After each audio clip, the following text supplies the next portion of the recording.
রোহিঙ্গা সংকট বাংলাদেশের পাহাড়ি ও সীমান্তবর্তী জেলার সার্বভৌমত্ব হুমকির মুখে ফেলেছে বলে মনে করছেন বিশেষজ্ঞরা। এসব এলাকায় বিচ্ছিন্নতাবাদী কুকি চীনের মতো বিচ্ছিন্নতাবাদী সংগঠনগুলোর তৎপরতা আগামীতে বড় চিন্তার কারণ হয়ে দাঁড়িয়েছে বলে জানান তারা।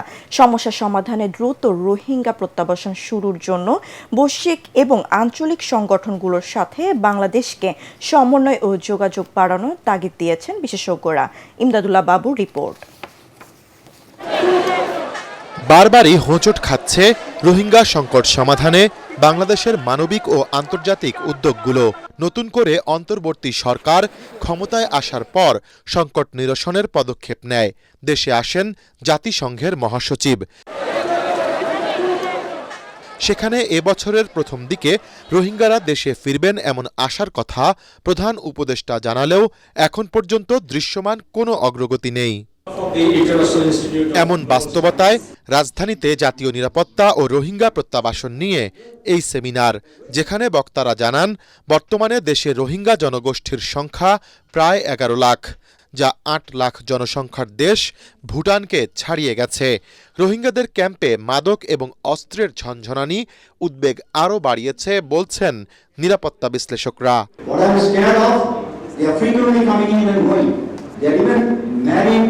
Our Chirom Hijras women.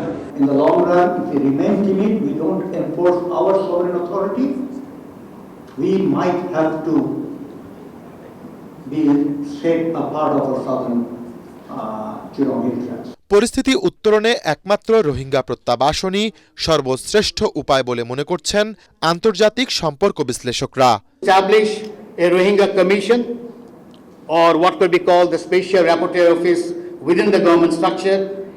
And the second one is also important, is to strengthen the military footprint in the southeastern corner of the country to ensure national security. The expectation from a post-election government is not instant repatriation. I think that would be unrealistic to expect.